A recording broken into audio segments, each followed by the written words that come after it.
అత్యున్నత మాకు ప్రేమైన దేవుని బిడ్డలందరికీ ఈ ఉదయకాల సమయంలో మన ప్రభు అయిన యేసుక్రీస్తు శ్రేష్టమైన నామములో మీ అందరికి కూడా శుభములు తెలియజేస్తున్నాము. ప్రైజ్ ది లార్డ్ అండి. మీరంతా కూడా బాగున్నారు కదా? దేవుడు మనం నిన్నటి కాల సమయం అంతా కూడా కాచి కాపాడి ఈ దినమున మనకు బహుమానంగా ఇచ్చినాడు కాబట్టి ఆయన పరిశుద్ధ నామానికి మహిమ కలుగును గాక. ఉదయకాల సమయంలో వాగ్దానం కోసం మనం ఎదురు చూస్తున్నాం కదా. లూకా సువార్త 13వ అధ్యాయము 6వ వచనం. లూకా సువార్త 13వ అధ్యాయంలో 6వ వచనం. మరియు ఆయన వారితో ఈ ఉపమానం చెప్పాను. ఒక మనుష్యుని ద్రాక్ష తోటలో అంజూరపు చెట్టు ఒకటి నాటబడి ఉండెను. అతడు దాని పండ్లు వెదక వచ్చినప్పుడు ఏమీ దొరకలేదు. దేవుని నామానికి మహిమ కలుగును గాక. ఈరోజు మన పట్ల దేవుడు ఏమి ఉద్దేశిస్తున్నాడు, ఏమి ఆలోచన కలిగి ఉన్నాడంటే మనం ఫలించాలి. ద్రాక్ష చెట్లకి సాదృశ్యము ఇశ్రాయేల్ ప్రజలకు సాదృశ్యం అని చదివిస్తుంది దేవుని లేఖనాలు కదా. ఇశ్రాయేల్ ప్రజలు మనము ఫలించాలి. దేవుని దృష్టిలో ఫలిస్తే దేవుడు బహుగా సంతోషిస్తాడు కదా. ఒక తోట యజమాని ద్రాక్ష తోట నాటించి అందులో అంజూరపు చెట్టును ఒకటి నాటించినాడు. నాటించిన తర్వాత కొన్ని సంవత్సరాలు అయిన తర్వాత అది ఫలించింది ఏమని చూడడానికి వచ్చినప్పుడు ఆ తోట యజమాని అది ఫలించలేదన్నమాట. ఫలించలేదు కదా. మరి ఇజ్రాయెల్ కాలంలో ఎన్ని సంవత్సరాలు ఆ చెట్టు ఫలించలేదంటే, ఇజ్రాయెల్ కాలంలో అంట 3 సంవత్సరాల వరకు ఆ పండ్లని కోయకూడదు, వాటిని తీసుకోకూడదు అనమాట. అది తీసుకోకూడదు ఆ పండ్లని అని దేవుని లేఖన చదువుతున్నారు. లేవి ఖండంలో చూడండి 19వ అధ్యాయము 23వ వచనము 24వ వచనం. మీరు ఆ దేశమునకు వచ్చి ఆహారమునకై నానా విధమైన చెట్లను నాటినప్పుడు వాటి పండ్లను అపవిత్రముగా ఎంచవలెను. వాటి కాపు మీకు ఎక్కువగా ఉండినట్లు అవి 3 సంవత్సరముల వరకు మీకు అపవిత్రముగా ఉండవలెను. చూడండి, అది ఎక్కువగా కాయాలని 3 సంవత్సరాల వరకు అపవిత్రం అనుకొని వాటిని ముట్టకూడదంట. మనం ఆ పండ్లని అపవిత్రముగా ఉండవలెను, వాటిని తినకూడదు. 4వ సంవత్సరమున వాటి ఫలములన్నీ యెహోవాకు ప్రతిష్టమైన స్తుతియాగ ద్రవ్యములగును. 4వ సంవత్సరంలో పండే పంట వచ్చేసి అది దేవునికి స్తుతియాగము, ఆ యొక్క మరి ప్రతిష్టార్పణములుగా దేవుని మందిరానికి తీసుకురావాలి ఆ యొక్క ఫలాలను. ఇప్పుడు 5వ సంవత్సరంలో మనము తినొచ్చును అని చెబుతుంది దేవుని లేఖనాలు. దేవుని నామానికి మహిమ కలుగును గాక. 5వ సంవత్సరంలో మనము ఆ ఫలాలను తినొచ్చు అని చెప్పి దేవుని లేఖనం సెలవుస్తుంది కదా. 3 సంవత్సరాలు అయిపోయింది, 4 సంవత్సరాలు అయిపోయింది. 5వ సంవత్సరమున ఆ తోట యజమానుడు మరలా వచ్చి చూసినప్పుడు అది కాపు కాయలేదు. అరే, ఇంకా కాపు కాయలేదని చెప్పేసి సరే ఇంకొక సంవత్సరము వచ్చి చూద్దామని మరనాడు 6వ సంవత్సరంలో వచ్చి చూసినప్పుడు కూడా అది ఫలించలేదు అని చెప్పి చూసినప్పుడు ఆ తోటమాలిని పిలిపించి, ఈ చెట్టు ఫలించలేదు, నేను మరి ఫలిస్తుందని ఎదురు చూశాను కానీ ఆ చెట్టు ఫలించలేదు, దీన్ని నరికి పారేయి,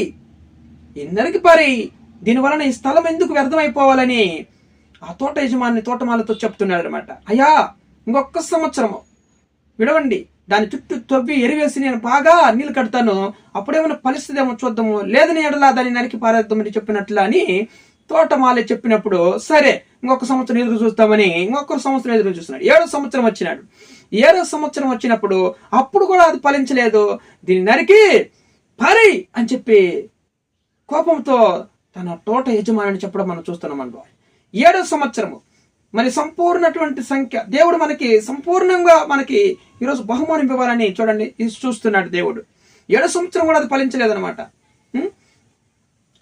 7వ సంవత్సరం కూడా ఫలించలేదు కదా. చూడండి, ఇప్పుడు మామిడి చెట్టు మామిడికాయలు ఫలిస్తుంది, టెంకాయ చెట్లు ఫలిస్తుంది, జామకాయ చెట్లు ఫలిస్తుంది, ఇలాగ ద్రాక్ష చెట్లు ఫలిస్తాయి. ఇలాగా అంజూరపు చెట్లు ఫలించాలి కదా, అది ఫలించలేదు. ఇప్పుడు దాని చెట్లు చొప్పున కాయలు ఫలిస్తున్నాయి కదా. ఇప్పుడు మనుషులమైన మనము దేవుని శాస్త్రం సృష్టించబడినటువంటి మనము ఆత్మీయులం కదా, క్రైస్తవ బిడ్డలు ఆత్మీయులం కాబట్టి మనం ఏ ఫలం ఫలించాలి? ఆత్మఫలం మనం ఫలించాలి కదా. ఆత్మఫలము మనం ఫలించాలి.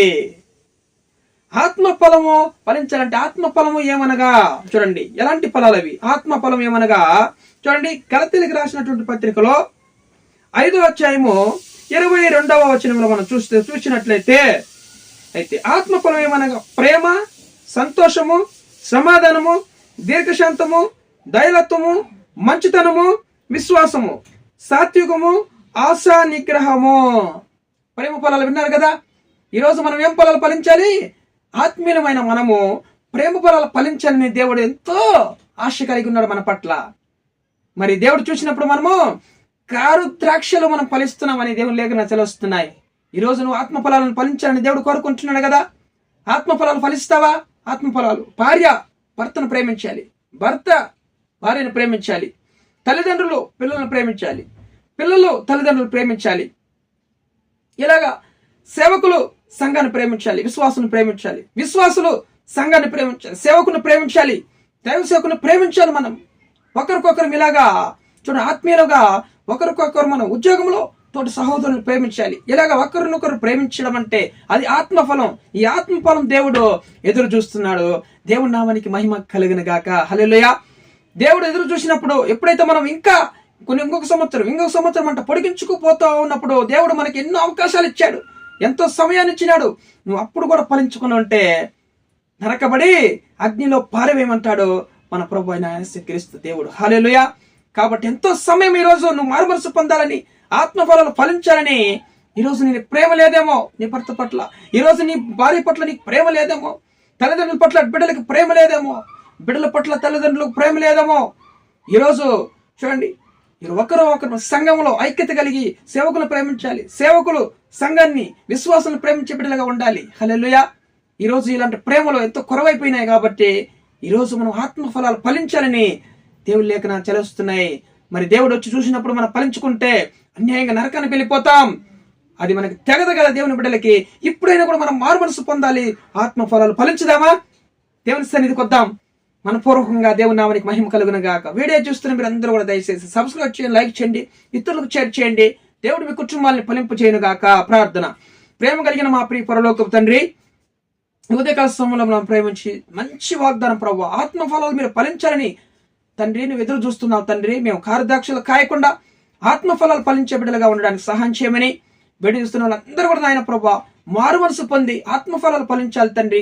ఈ 2026 సంవత్సరంలో గొప్ప కార్యం జరిగించమని, ఉద్యోగం తెచ్చండి, వివాహం కాని వారికి వివాహం తెచ్చండి, గర్భఫలం వారికి గర్భఫలం తెచ్చండి, సమస్యలు ఉన్న వారికి విడుదల తెచ్చండి, రోగంతో బాధపడుతున్న స్వస్థపరచమని కృప చూపించి, కుటుంబంలో భార్యాభర్తల సమాధాన ఐక్యత కలిగించమని, మేము నాయన ఆత్మఫలాలు ఫలించడానికి కృప చూపించమని సమస్త ఘనత మహిమ ప్రభావం చెల్లించుతున్నాం ప్రభావ. మీరు వచ్చినప్పుడు మేము నాయన ఫలించే బిడ్డలుగా మీకు అగుపడడానికి కృప చూపించమని యేసుక్రీస్తు జయము కలిగిన నామములో ప్రార్థన అడిగి వేడుకొని పొందిన పరలోకపు తండ్రి.